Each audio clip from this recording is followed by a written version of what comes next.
بسم الله الرحمن الرحيم.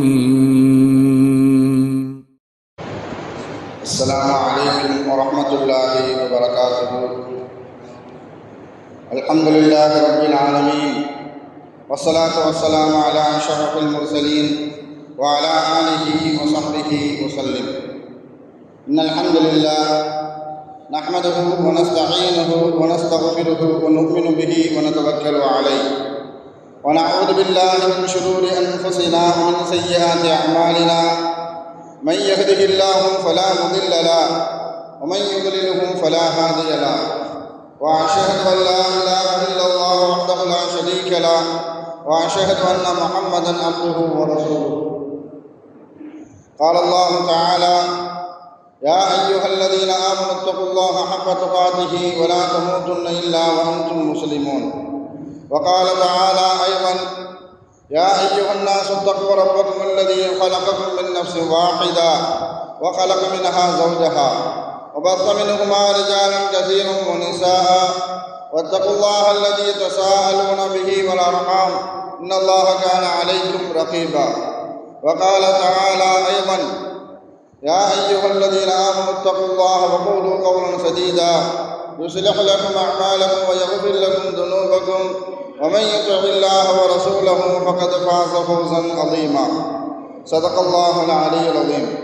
قال نبينا صلى الله عليه وسلم: فإن الأصدق الحديث كتاب الله، وخير الهدي هدي محمد صلى الله عليه وسلم، وشر الأمور محدثاتها، وكل محدثة بدعة، وكل بدعة ضلالة، وكل ضلالة في النار. வார்த்தைகளில் சிறந்தது அல்லாஹ்வுடைய வார்த்தை என்றும், வழிகாட்டுதலில் சிறந்தது நபிகள் நாயகம் ஸல்லல்லாஹு அலைஹி வஸல்லம் அவர்களுடைய வழிகாட்டுதல் என்றும், காரியங்களில் மிக மிக கெட்டது மார்க்கத்தில் புதுமையை உண்டாக்குவது, ஒவ்வொரு புதுமையான காரியமும் வழிகேடுகள் அனைத்தும் உங்களை நரகில் கொண்டு போய் சேர்க்கும் என்று நமது நபி ஸல்லல்லாஹு அலைஹி வஸல்லம் அவர்கள் தங்களுடைய ஒவ்வொரு சொற்குழுவிலும் இந்த மனித சமுதாயத்திற்கு ஞாபகப்படுத்தியதை இந்த நல்ல சந்தர்ப்பத்தில் இங்கு ஒன்று கூடி இருக்கின்ற உங்களுடைய சிந்தனையிலும் ஆரம்பமாக இந்த நபிமொழியை ஞாபகப்படுத்தி எனது உரையை ஆரம்பம் செய்கிறேன். அல்ஹம்துலில்லாஹ். கண்ணியமானவர்களே, அல்லாஹ் நல்லடியார்களே, அல்லாஹ் தஆலா தன்னுடைய ஏகத்துவ கலிமாவை எத்தி வைப்பதற்காக வேண்டி இந்த உலகத்தில் எண்ணற்ற நபிமார்களையும் ரசூல்மார்களையும் அனுப்பி வைத்தான். அவர்கள் அனைவர்களுமே அல்லாஹ்வுடைய கட்டளையின்படி அவரவர்களுக்கு அனுப்பப்பட்ட சமுதாய மக்களிடத்தில் அல்லாஹ்வுடைய ஏகத்துவ கலிமாவை எத்தி வைத்தார்கள். அத்தனை நபிமார்கள் மீதும் ரசூல்மார்களின் மீதும் இறுதியாக வந்த நமது நபி ஸல்லல்லாஹு அலைஹி வஸல்லம் அவர்களின் மீதும் அவர்களுக்கு இறங்கிய இறை செய்தியை கண்ணால் கண்டும் காதால் கேட்டும் அப்படியே ஈமான் கொண்ட உத்தம சத்திய சஹாபாக்கள் சஹாபி பெண்மணிகளின் மீதும் அவர்களுக்கு பின்வந்த தாபியன்கள் தபா தாபியன்கள் இமாம்கள் நல்லவர்களின் மீதும் குறிப்பாக இந்த ஜும்மாவில் அல்லாஹ்வை பற்றியும் அவனுடைய தூதர் முஹம்மது நபி ஸல்லல்லாஹு அலைஹி வஸல்லம் அவர்களை பற்றியும் தெரிந்து கொள்வதற்காக வேண்டி இங்கு ஒன்று கூடியிருக்கின்ற உங்கள் மீதும் என் மீதும் உங்களது குடும்பத்தாரின் மீதும் எனது குடும்பத்தாரின் மீதும் அல்லாஹ்வுடைய சாந்தியும் சமாதானமும் பொருத்தமும் மன்னிப்பும் இன்றும் என்றென்றும் உண்டாவதா என்று கூறி எனது உரையை ஆரம்பம் செய்கிறேன். அல்ஹம்துலில்லாஹ். கண்ணியமானவர்களே, அல்லாஹ் நல்லடியார்களே, அல்லாஹுடைய மகத்தான கிருபையினால் நாமெல்லாம் ஒரு கண்ணியமான மாதத்தை கடந்து வந்திருக்கின்றோம். அந்த மாதத்தை கடந்து நாம் சந்திக்கின்ற இரண்டாவது ஜும்மா இது. இந்த இந்திய திருநாட்டத்திற்கு 1947 சுதந்திரம் அடைந்ததாக அன்றைய காலகட்டத்தில் வாழ்ந்த மக்களும் வரலாற்றின் மூலமாக நாம் தெரிந்து கொள்ளக்கூடிய ஒரு செய்தி. இந்த நாடு சுதந்திரம் அடைந்து 75 ஆண்டுகள் ஆனாலும் கூட இந்த நாட்டினுடைய இறையாமையை அளிக்கக்கூடிய, இந்த நாட்டினுடைய பன்முகத்தன்மையை பாழாக்கக்கூடிய, இந்த நாட்டின் அரசியல் அமைப்பு சட்டத்தை சீரழிக்கக்கூடிய ஒரு சட்டத்தை ஒன்றிய அரசு கொண்டு வந்திருக்கிறது. அதுதான் வக்ஃப் திருத்த சட்டம் 2025. இந்த நாட்டிற்கு சுதந்திரம் கிடைத்தது நள்ளிரவு நேரத்தில் இருந்தாலும் கூட இந்த நாட்டிற்காக, இந்த நாட்டினுடைய சுதந்திரத்திற்காக வேண்டி பல்வேறு தரப்பு மக்களும் இந்த நாட்டிற்காக வேண்டியும் இந்த நாட்டினுடைய சுதந்திரத்திற்காக வேண்டியும் பல்வேறு தியாகங்களையும் அர்ப்பணிப்புகளையும் உயிர் தியாகங்களையும் செய்திருக்கிறார்கள். அவர்களும் சரி, அவர்களுடைய குடும்பத்தார்களும் சந்தோஷப்படக்கூடிய ஒரு செய்தி, இந்த நாடு ஆங்கிலேயர்கள் கையில் அடிமைப்பட்டு மிகப்பெரிய ஒரு கொத்தடிமையாக இருந்த காலகட்டத்தில் 1947 சுதந்திர அடைந்த நேரத்தில் இந்த நாட்டிற்காக வேண்டி யாரெல்லாம் அர்ப்பணித்தார்களோ, உயிரை தியாகம் செய்தார்களோ, பொருளாதாரத்தை தியாகம் செய்தார்களோ, பல்வேறு கட்டங்களில் பலவித அர்ப்பணிப்புகளை செய்தார்களோ, அவர்களும் அவர்களுடைய குடும்பத்தார்களும் மகிழ்ச்சி அடைந்த தருணம் அந்த தருணம். இந்த நாட்டில் வாழக்கூடிய முஸ்லிம்களுடைய எண்ணிக்கை அன்றைய காலகட்டத்திலும் சரி, இன்றும் சரி, தன்னுடைய இருப்பு தொகையை விடவும், தன்னுடைய எண்ணிக்கை சதவீதத்தை விடவும் அன்றைய காலகட்டத்தில் இந்த நாட்டிற்காக வேண்டி, இந்த நாட்டினுடைய சுதந்திரத்திற்காக வேண்டி பல்வேறு தரப்பில் தியாகங்களையும் அர்ப்பணிப்படிகளும் செய்திருக்கிறார்கள். ஆனால் அந்த முஸ்லிம்களுக்குத்தான் இந்த நாட்டில் வாழக்கூடிய வாழ்வாதாரம், பொருளாதாரம் மிகப்பெரிய அளவுக்கு கேள்விக்குறியாக்கப்பட்டு இருக்கிறது. அதை பல சந்தர்ப்பங்களில் நாமும் பார்த்து கொண்டு வருகிறோம்.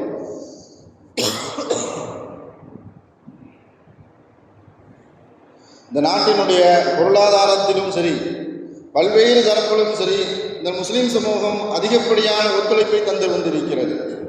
அது மாத்திரமல்ல, 2025 ரமலான் மாதத்தை பூர்த்தி செய்துவிட்டு ரமலானுடைய நோன்பு பெருநாளை சந்தோஷமாக மகிழ்ச்சியான தருணத்தில் கொண்டாடி கொண்டு இருக்கக்கூடிய அந்த தருணத்தில் அன்றைய இரவு இந்த நாட்டில் 40 கோடிக்கும் நெருங்கி வாழக்கூடிய முஸ்லிம் மக்கள், அவர்களுடைய முன்னோர்கள் இந்த சமூகத்திற்காக வேண்டி அர்ப்பணித்த வக்ஃபு செய்த சொத்துக்களை திருடுவதற்காக வேண்டி ஒரு திருட்டு சட்டத்தை இந்த ஒன்றிய பாசிச அரசு கொண்டு வந்திருக்கிறது. இந்த சந்தர்ப்பத்தில் முஸ்லிம்களாக வாழக்கூடிய நாம் இது போன்ற பிரச்சனைகளை அல்லாஹ்வுடைய உதவியை கொண்டு நபி ஸல்லல்லாஹு அலைஹி வஸல்லம் அவர்களுடைய வழிகாட்டுதலோடு எப்படி எதிர்நோக்க வேண்டும், அதற்கு எப்படி முகம் கொடுக்க வேண்டும் என்பதை இந்த ஜும்மாவின் வாயிலாக நாம் சிந்தித்து செயல்பட கடமைப்பட்டு இருக்கிறோம். ஒரு முஸ்லிமினுடைய கடமை, குர்ஆன் ஹதீஸும் நமக்கு வழிகாட்டக்கூடிய ஒரு வழிகாட்டுதல் என்னவென்றால், ஒரு முஸ்லீமாக இருக்கக்கூடிய ஒருவர் எப்பொழுதுமே தான் என்றும் தன் குடும்பம் என்றும் சுயநல சிந்தனையோடு வாழாமல், தானும் தன் சமூகம் என்று ஒரு பொதுநல சிந்தனையோடு வாழ்வதற்குத்தான் இந்த முஸ்லீம் சமூகம், இந்த முஸ்லீம் சமூகத்திற்கு குர்ஆனும் ஹதீஸும் வழிகாட்டுகிறது. ஸல்லல்லாஹு அலைஹி வஸல்லம் அவர்கள் அறச்சீற்றம் என்றால் என்ன என்பதாக ஸல்லல்லாஹு அலைஹி வஸல்லம் அவர்கள் இந்த சமூகத்திற்கு விளக்கி தரும் பொழுது, அறச்சீற்றம் என்றால் நம்மளுடைய பாக்கெட்டில் இருந்து காசு எடுத்து மற்றவர்களுக்கு கொடுப்பது மாத்திரம் அறச்சீற்றம் அல்ல. தாகத்தோடு இருப்பவர்களுக்கு தண்ணீர் புகட்டுவதும், தண்ணீர் எடுக்க முடியாமல் சிரமப்படுவதற்கு தண்ணீர் எடுத்து கொடுப்பதும், கவலையோடு இருப்பவர்களுக்கு அவர்களுடைய கவலையை போக்கி அவர்களுடைய கண்ணீரை துடைப்பதும், சாப்பிட வழி இல்லாதவர்களுக்கு உணவளிப்பதும், இது மாத்திரமல்ல, தன்னுடைய சகோதரனை சந்திக்கும் பொழுது சிரித்த முகத்தோடு அவர்களுக்கு சலாம் கூறுவதும், தன்னுடைய மனைவிக்கு அவர்கள் தன்னுடைய மனைவியினுடைய வாயில் ஊட்டக்கூடிய ஒரு பிடி உணவாக இருந்தாலும் சரி, அதுவும் அறம்தான் என்பதாக ஸல்லல்லாஹு அலைஹி வஸல்லம் அவர்கள் அறச்சீற்றத்தை பற்றி பொருளுக்கு இந்த சமூகத்திற்கு விளக்கி தந்தார்கள். ஸல்லல்லாஹு அலைஹி வஸல்லம் அவர்கள் சஹாபாக்கள் குழுமி இருக்கக்கூடிய ஒரு குழுவில் சஹாபாக்களை பார்த்து கேட்கிறார்கள். ஸல்லல்லாஹு அலைஹி வஸல்லம் அவர்கள், உங்களுக்கெல்லாம் யாருக்கெல்லாம் இது பிடிக்கும் என்பதாக. எது பிடிக்கும் என்றால், யாருக்கெல்லாம் தங்களுடைய பொருளாதாரத்தை விடவும் தங்களுடைய வாரிசுகள் சம்பாதிக்கக்கூடிய அந்த பொருளாதாரம் யாருக்கெல்லாம் பிடிக்கும் என்பதாக ஸல்லல்லாஹு அலைஹி வஸல்லம் அவர்கள் சஹாபாக்கள் குழுமி இருக்கக்கூடிய அந்த கூட்டத்தில் கேட்கிறார்கள். சஹாபாக்களுக்கு பதில் கூறினார்கள், யா ரசூலல்லாஹ், எங்களுடைய வாரிசுகளின் பொருளாதாரத்தை விடவும் எங்களுடைய பொருளாதாரமே எங்களுக்கு பிடிக்கும் என்பதாக ஸல்லல்லாஹு அலைஹி வஸல்லம் அவர்கள் சஹாபாக்களுக்கு சொல்லி காட்டினார்கள். அப்படி என்றால், நீங்கள் இருக்கும் பொழுதே, நீங்கள் உயிரோடு இருக்கும் பொழுது உங்களுடைய பொருளாதாரத்தின் மூலமாக மற்றவர்களுக்கு ஈகை குணத்தை நீங்கள் வெளிப்படுத்துங்கள். யாருக்கெல்லாம் உதவி தேவைப்படுகிறதோ அவர்களுக்கு நீங்கள் உதவுங்கள். யாருக்கெல்லாம் பொருளாதாரம் தேவைப்படுகிறதோ அவர்களுக்கெல்லாம் உங்களுடைய ஈகை குணத்தின் மூலமாக அதை நிறைவேற்றுங்கள். ஏனென்றால் உங்களுடைய பொருளாதாரம் உங்களுக்கு பின்னால் உங்களுடைய வாரிசுகளுக்கு எப்பொழுது கிடைக்குமோ அப்பொழுது அந்த வாரிசுகள் உங்களுடைய பொருளாதாரத்தை உங்களுக்கு நினைத்த மாதிரி, நீங்கள் நினைத்த மாதிரி அவர்கள் ஈகை குணத்தோடு நடந்து கொள்வார்கள் என்பதற்கு எந்த விதமான உத்தரவாதமும் இல்லை. நீங்கள் எதை இப்பொழுது முற்படுத்தி செய்கிறீர்களோ அதுதான் உங்களுடைய கபருக்கும் உங்களுடைய மறுமைக்கும் அதுதான் நீங்கள் முந்தி செலுத்தக்கூடிய ஒரு கடமை, உங்களுடைய நன்மை என்பதாக ஸல்லல்லாஹு அலைஹி வஸல்லம் அவர்கள் சஹாபாக்களுக்கு விளக்கி கொடுத்தார்கள். நம்முடைய சொத்து நமக்காக இருக்கும் பொழுது மட்டும்தான் நாம் யாருக்கெல்லாம் கொடுக்க வேண்டும் என்று நினைக்க முடியுமோ அவர்களுக்கெல்லாம் கொடுக்க முடியும். நம்மளுடைய சொத்து எப்பொழுது அடுத்தவர்களுக்கு சொந்தமாகுமோ அப்பொழுது அவர்களுடைய கைகளைத்தான் நாம் எதிர்பார்த்து இருக்க முடியுமே தவிர நாம் நினைத்தது போல் நம்மளுடைய சொத்துக்களை நம்மளுடைய பொருளாதாரத்தை செலவழிக்க முடியாது என்பதை ஸல்லல்லாஹு அலைஹி வஸல்லம் அவர்கள் சஹாபாக்களுக்கு உணர்த்தினார்கள். பொதுவாக இந்த உலகத்தில் சம்பாதிக்கக்கூடிய எந்த மனிதனை அழைத்து கேட்டாலும் சரி, நீங்கள் ஏன் சம்பாதிக்கிறீங்க என்று கேட்டால், என்னுடைய குடும்பத்திற்காக வேண்டி, என்னுடைய மனைவி மக்களுக்காக வேண்டி, என்னுடைய வாழ்நாளுக்கு பிறகு, என்னுடைய மரணத்திற்கு பிறகு அவர்கள் சந்தோஷமாக யாரிடத்திலும் சென்று கையேந்தி விடக்கூடாது என்ற நோக்கத்தோடு நான் பொருளாதாரத்தை சம்பாதிக்கின்றேன் என்பதாக பதில் கூறுவார். இது அவர்களுடைய குடும்பத்தை பார்க்கும் வகையில், இது அவர்களை பொறுத்த வரைக்கும் இது பொதுநல சிந்தனை.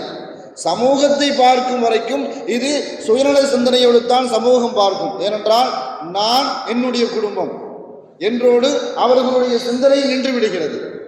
ஆனால் நம்மளுடைய முன்னோர்கள் இந்த சமூகத்தினுடைய பொதுநிலையை சிந்தித்து, இந்த சமூகத்தினுடைய வருங்கால பணிகளை சிந்தித்து அவர்கள் பொதுநல சிந்தனையோடு எழுதி வைத்த அர்ப்பணித்த சொத்துக்கள் தான் வக்ஃபு சொத்துக்கள்.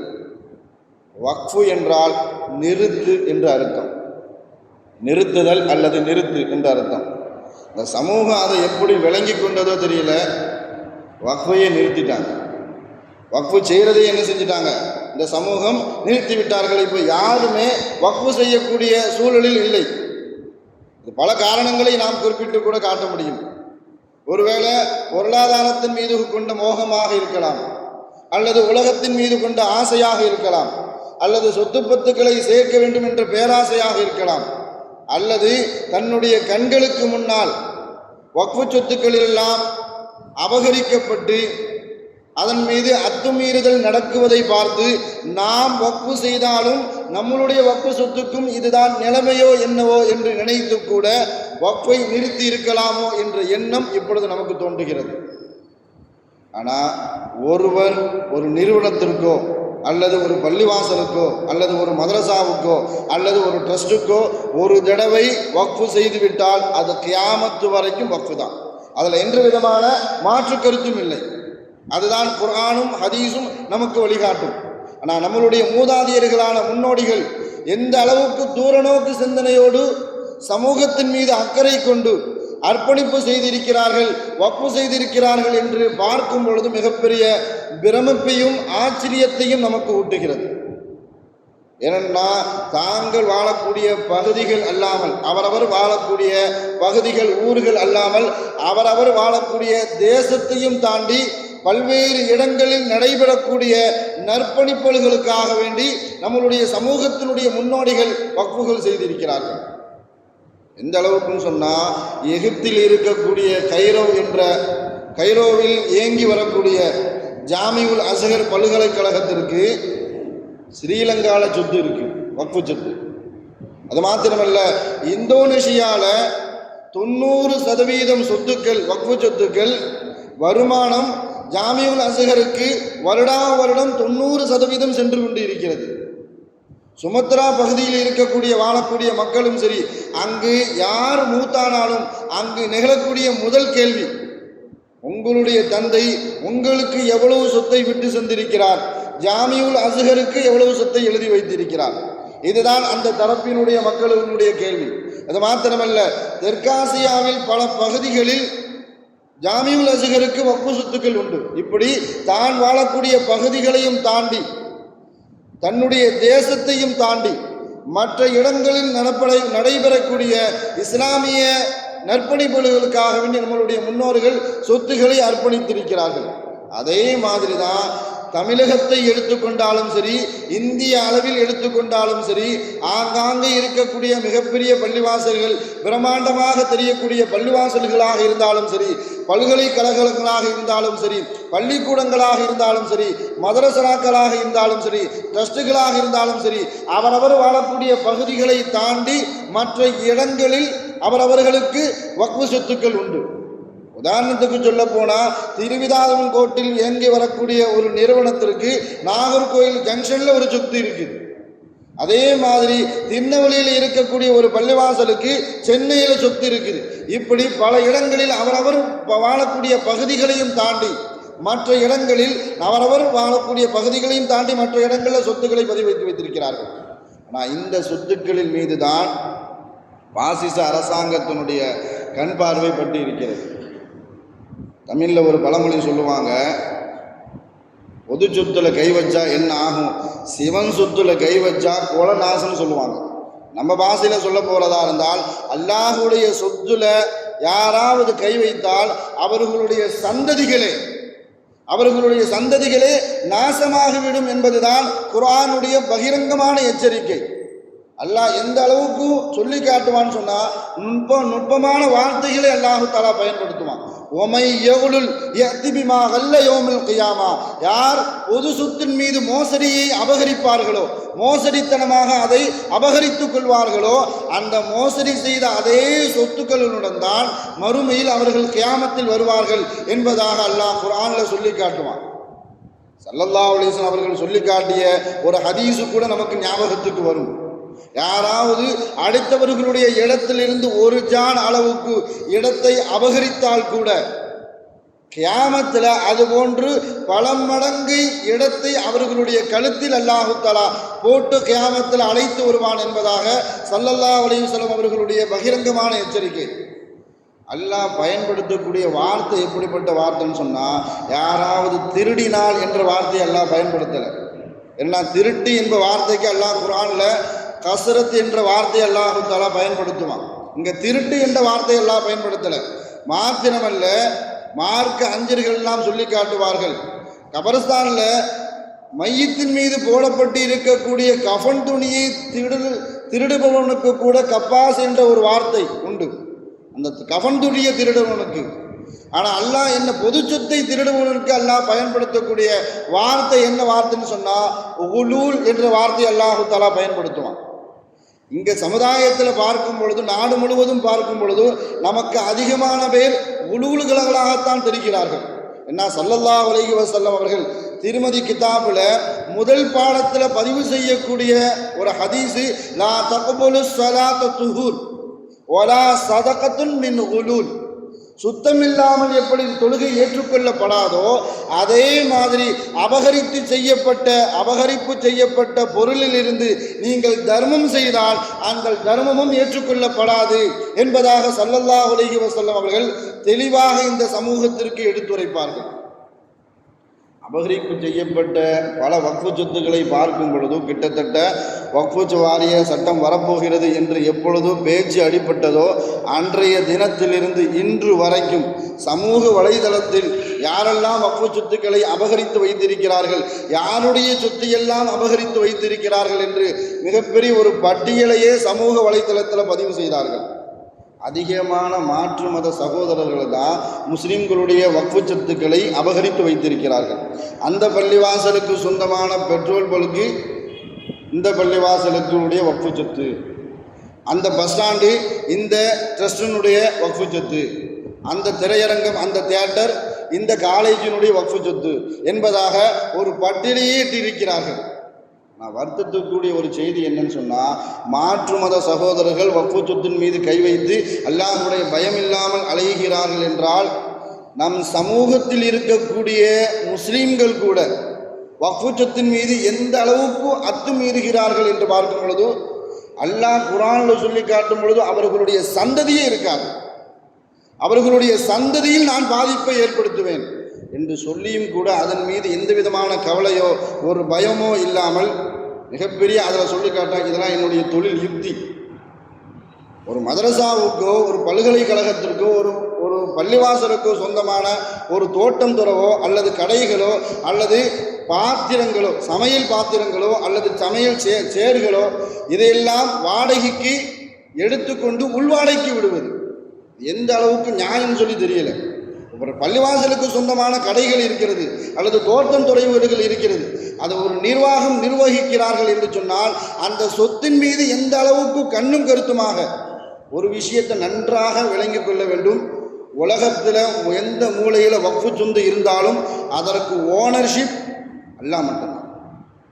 நம்ம பராமரிப்பதற்கு மாத்திரம்தான் நமக்கு உரிமை இருக்கிறதே தவிர அந்த பொருள் மீது உரிமை கொண்டாடுவதற்கு எவனுக்கும் உரிமை கிடையாது. அதுதான் உண்மையான விஷயம்.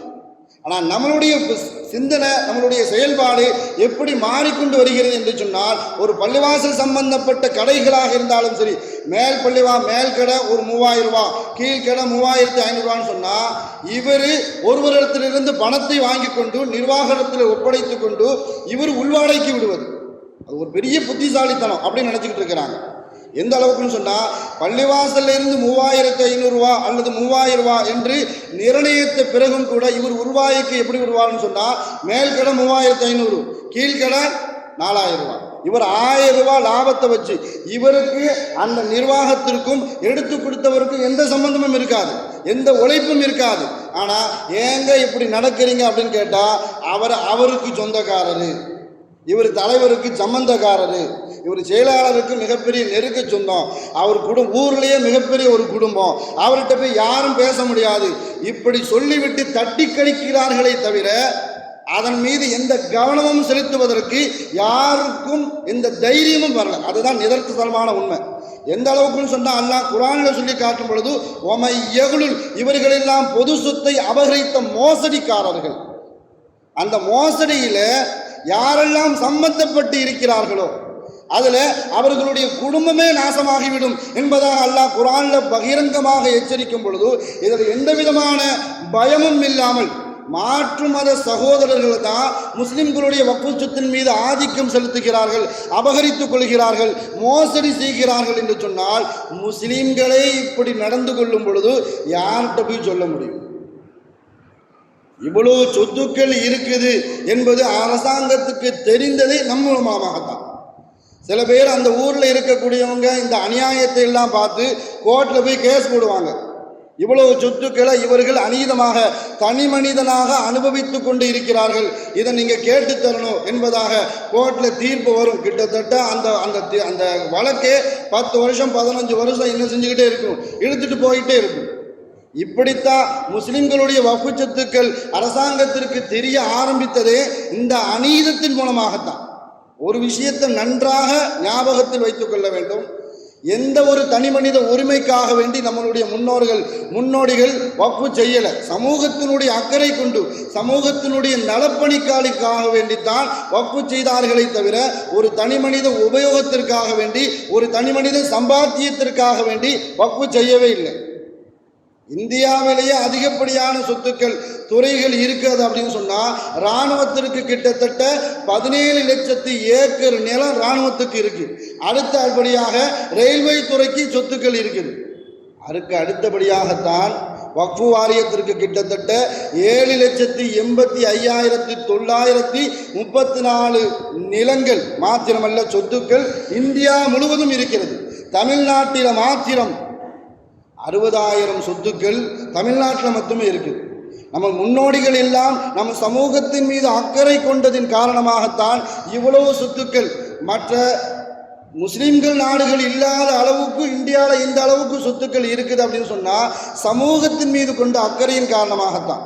இந்த ஹஜ்ஜுக்கு போகிறவங்க, உம்ராவுக்கு போகிறவங்களுக்கு எல்லாம் தெரியும், உஸ்மானுடைய கிணறுன்னு சொல்லுவாங்க, பேரே உஸ்மான்.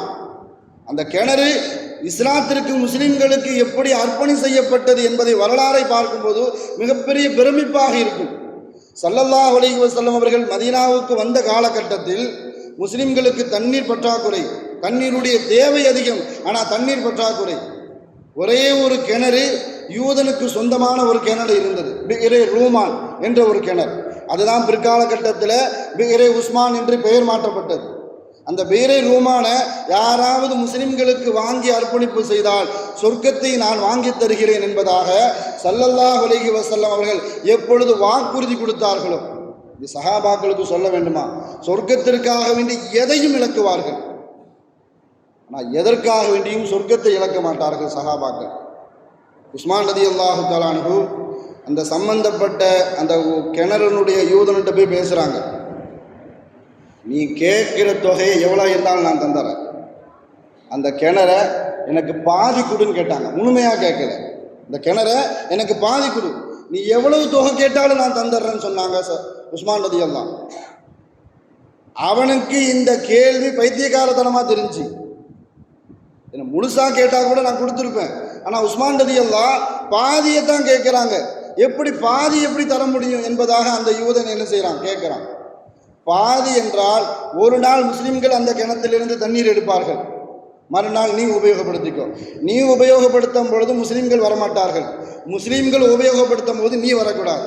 இதுதான் ஒப்பந்தம். நீ என்ன தொகை கேட்குறியோ அதை நான் தந்துடுறேன் என்பதாக உஸ்மான் ரலியல்லாஹு அந்த பிஹ்ரே ரூமானை தனக்கு சொந்தமாக பிஹ்ரே உஸ்மானாக மாற்றினார்கள். அவன் என்ன யோசிச்சான்னு சொன்னால், மதீனாவில் தண்ணீர் தேவை அதிகமாக இருக்கிறது, முஸ்லீம்கள் எடுக்காத நேரத்தில் அந்த தண்ணீரை நாம் எடுத்து வியாபாரம் செய்து விடலாம் என்பதாக யோசித்து இந்த வியாபாரத்துக்கு ஒப்புக்கொண்டான் அந்த யூதன். ஆனால் உஸ்மான் ரலியல்லாஹு செய்த யுக்தி என்னன்னு சொன்னால், அவங்கள்ட்ட போய் சொல்லிட்டாங்க, ஒரு நாள் நீங்கள் எடுக்கணும், ஒரு நாள் அவன் எடுப்பான். அவன் எடுக்கிற நேரத்தில் நீங்கள் போகாதீங்க, நீங்கள் எடுக்கிற நேரத்தில் அவன் வரமாட்டான். அதனால் முஸ்லீம்கள் எல்லாரும் என்ன செஞ்சாங்கன்னு சொன்னால், தங்களுடைய நாள் எப்போ வருதுமோ அப்போ தான் போய் தண்ணீர் எடுப்பாங்க. யூதனுடைய நாள் வரும்போது யாருமே போக மாட்டாங்க. அவனுக்கு வியாபாரம் மிகப்பெரிய நஷ்டமாயிருச்சு. ரெண்டாவது உஸ்மான் ரலியல்லாஹு மறுபடியும் போய் பேசினாங்க, முழு கிணறையும் எனக்கு தந்துரு, முழு கிணறையும் எனக்கு தந்துரு, நீ கேட்குற தொகையை தந்துடுறேன். ஏற்கனவே அவன் கேட்ட தொகைக்கு பாதி கிணறை வித்தாச்சு. மறுபடியும் உஸ்மான் ரலியல்லாஹு அந்த யூதனிடத்தில் போய் பேசுகிறாங்க, முழு கிணறையும் என்னிடத்தில் தந்துவிடு.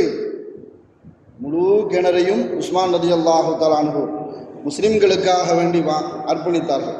அன்றைய காலகட்டத்தில் அந்த பகுதியில் ஒரு கிணறு வாங்கிறதா இருந்தால் கிட்டத்தட்ட 4000 திரகம் தான், கிட்டத்தட்ட 4000 திரகம். ஆனால் உஸ்மான் ரலியல்லாஹு இஸ்லாத்திற்காக வேண்டி, சொர்க்கத்திற்காக வேண்டி, அல்லாஹ்வுடைய திருப்பொருத்தத்திற்காக வேண்டி, முஸ்லிம்களுக்காக வேண்டி அந்த கிணறை 40,000 திரகம், கிட்டத்தட்ட 10 மடங்கு அதிகமாக கொடுத்து அந்த கிணறை வாங்கி கொடுத்தார்கள். எல்லாம் எதற்காக வேண்டி என்று சொன்னால், முஸ்லிம்களுடைய தேவைக்காக வேண்டி, அல்லாஹ்வுடைய திருப்பொருத்தத்திற்காக வேண்டி. அல்லாஹ்வுடைய பொருத்தம் கிடைத்து விட்டால் நமக்கு சொர்க்கம் கிடைத்துவிடும் என்ற ஒரு நல்ல நோக்கத்தில் தான் உலகம் முழுவதும் செய்யப்பட்ட வக்ஃபு சொத்துக்கள், நம்மளுடைய முன்னோர்கள் செய்த அந்த அர்ப்பணிப்பு அல்லாஹ்வுடைய திருப்பொருத்தத்திற்காக வேண்டிதானே தவிர எந்த ஒரு தனி மனிதனுடைய உபயோகத்திற்காக வேண்டி அல்ல. இன்னொரு விஷயத்தை கவனிக்கணும்.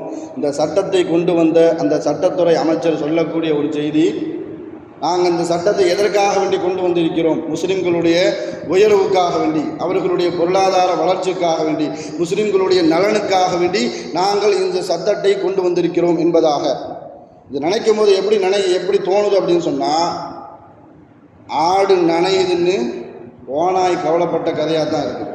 நான் கடந்த காலகட்டத்திலும் சரி, சமீபத்தில் ரமலானுக்கு முன்னால் அவர்களுடைய அக்கறை எந்த அளவுக்கு பிரதிபலித்தது என்பதை நாம் கண்கூடாக வரலாற்று ரீதியாக பார்த்து வருகிறோம், மாத்திரமல்ல அனுபவித்து வருகிறோம். உத்தரப்பிரதேசத்திலும் சரி, மகாராஷ்டிராவிலும் சரி, ரமலானுடைய பெண்ணாளிற்கு முன்னாடி வந்த அந்த ஜும்மாவில் அந்த அரசாங்கம் அறிவிப்பு செய்கிறார்கள், பள்ளிவாசலை தாண்டி யாராவது வீதியில் வந்து தொழுதார்கள் என்று சொன்னால் அவர்களுடைய ஓட்டுநர் உரிமையும் பாஸ்போர்ட்டும் ரத்து செய்யப்படும், அரசாங்கத்தால் பறிமுதல் செய்யப்படும் என்பதாக. முஸ்லிம்கள் மீது அக்கறை உள்ள அரசாங்கம் தான் இப்படி அறிவிக்கிறாங்க. இது நிறைய வரலாறு, கிட்டத்தட்ட சொல்லிட்டு போனால் சும்மா பத்தாது. ஆனால் அவர்கள் சொல்றது முஸ்லிம்களுடைய நலனுக்காக வேண்டி. முஸ்லிம்கள் ஏன் இந்த சட்டத்தை எதிர்க்கிறார்கள் என்று பார்த்தால், முதல் விஷயம், அரசியலமைப்பு சட்டம் 25க்கு அவர்கள் கொண்டு வந்திருக்கக்கூடிய வக்ஃபு திருத்த சட்டம் மாற்றமாக இருக்கிறது. மத சுதந்திரத்திற்கு மாற்றமாக ஒரு சட்டத்தை கொண்டு வந்திருப்பதன் காரணத்தினால் முஸ்லீம்கள் இதை எதிர்க்கிறார்கள்.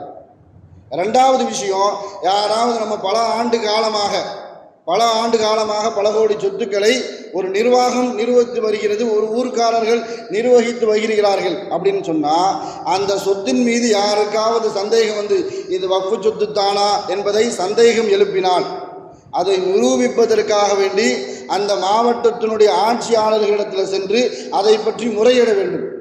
அந்த ஆட்சியாளர் இது வக்ஃபு சொத்து தான் என்று உறுதிப்படுத்தும் வரை அது வக்ஃபு சொத்தாக கருதப்படாது.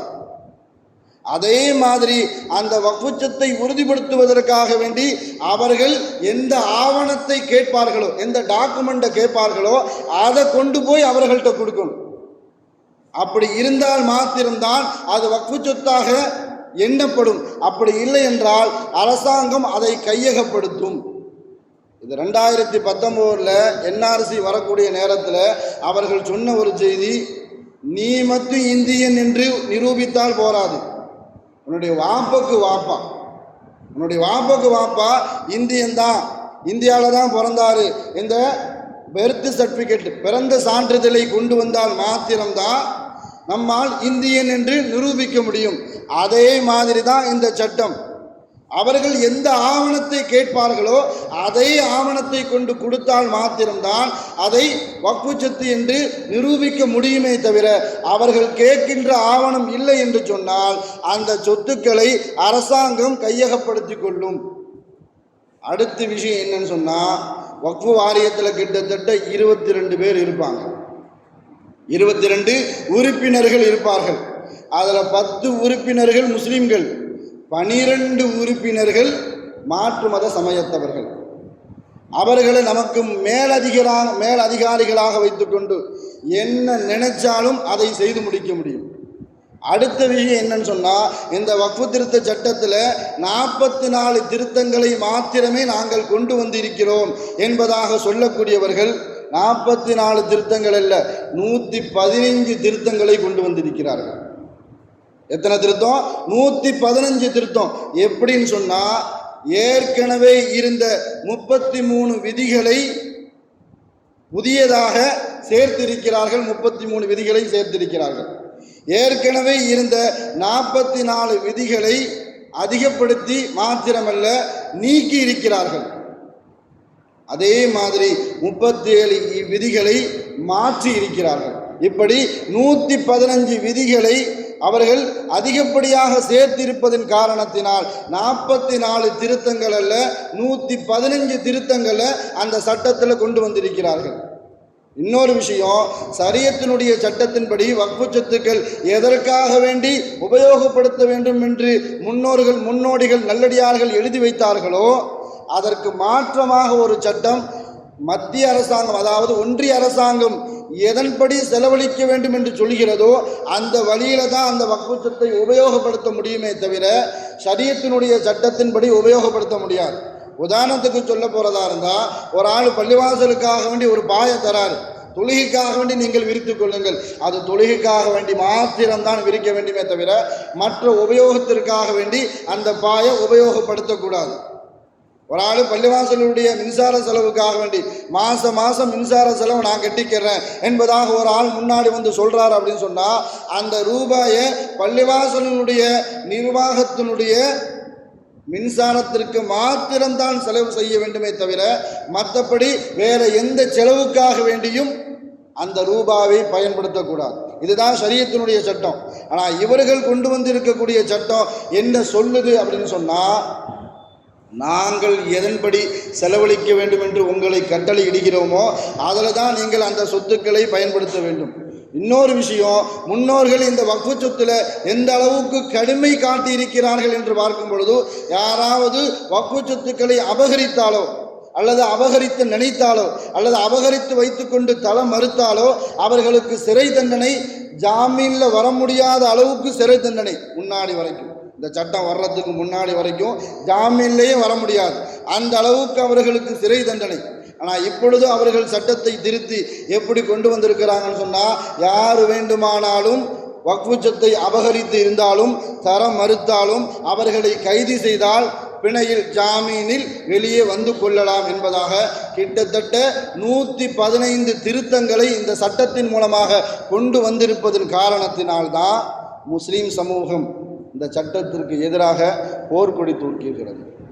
நாம் செய்ய வேண்டிய காரணம் என்னன்னு சொன்னால், அல்லாஹுடைய உதவியோடு நபி ஸல்லல்லாஹு அலைஹி வஸல்லம் அவர்கள் காட்டித் தந்த வழிமுறையோடு இந்த சட்டத்திற்கு எதிராக களம் நின்று போராட வேண்டும். மாத்திரமல்ல, எங்கெல்லாம் வக்ஃபு சொத்துக்கள் எந்தெந்த நிறுவனங்களுக்கு, எந்தெந்த ட்ரஸ்ட்டுகளுக்கு, காலேஜுகளுக்கு, கல்லூரிகளுக்கு, மதரசாக்களுக்கு, பள்ளிவாசலுக்கு வக்ஃபு சொத்துக்கள் இருக்கிறதோ அதனுடைய ஆவணங்களை சரிபார்த்து ஒவ்வொரு நிர்வாகம் மாறும் பொழுது அதன்படி அவர்களிடத்தில் ஒப்படைத்து விட்டு அதை தன்னுடைய ஆயுள் வரைக்கும் அல்ல, கியாமத்து வரைக்கும் அந்த வக்ஃபு சொத்தினுடைய ஆவணங்களை சரியாக முறையில் பராமரித்து வருவதுதான் முஸ்லிம் சமூகத்தினுடைய தலையாய கடமை. மாத்திரமல்ல, இந்த காலகட்டத்தில் நாம் விழிப்புணர்வோடு இருக்கக்கூடிய ஒரு காலகட்டம். மூணாவது விஷயம், நாம் களம் நின்று போராடுவது மாத்திரமல்ல, இப்படிப்பட்ட அடக்குமுறை அரசாங்கத்திற்கு எதிராக நம்மளுடைய தனிப்பட்ட முறையில் நம்மளுடைய தொழுகையில் அதிகமான அளவுக்கு இந்த அரசாங்கத்தினுடைய கெடுபிடிகளுக்கு, இந்த பாசிச அரசாங்கத்திற்கு எதிராக நம்மளுடைய துவாக்களையும் அதிகப்படுத்த வேண்டும். மாத்திரமல்ல, யாராவது வக்ஃபு சொத்தின் மீது அநீதமாக கை வைத்திருந்தால் அல்லாஹுவை பயந்து கொள்ளுங்கள், அல்லாஹுவிடத்தில் பாவ மன்னிப்பு தேடிக்கொள்ளுங்கள். அல்லாஹு தஆலா இந்த சமூகத்தை மன்னித்து அடக்குமுறை அரசாங்கத்திலிருந்து இந்த சமூகத்தை முழுமையாக பாதுகாப்பானாக. வாழும் காலமெல்லாம் மருத்துவமனை கஷ்டங்கள், அதன் செலவுகள், சிரமங்கள் அனைத்தையும் விட்டும் அல்லாஹு தஆலா நம்மை பரிபூர்ணமாக பாதுகாப்பானாக. வாழும் காலமெல்லாம் நோய் நொடிகள் இல்லாமல் உடல் ஆரோக்கியத்தோடு மன நிறைவோடு இன்பத்தோடு அல்லாஹுவை நின்று வணங்கி வழிபட்டும் வாழும் நசீபை எல்லாம் அல்லாஹ் நம்மை ஈண்டெடுத்த தாய் தந்தையர்களுக்கும் நம் உற்றார் உறவினர் யாவருக்கும் கொடுத்த அருள் புரிவானாக என்று கூறி எனது வார்த்தையை நிவர்த்தி செய்கிறேன். வ ஆகிரு தாவானா அல்ஹம்துலில்லாஹி ரப்பில் ஆலமீன். அஸ்ஸலாமு அலைக்கும் வரஹ்மத்துல்லாஹி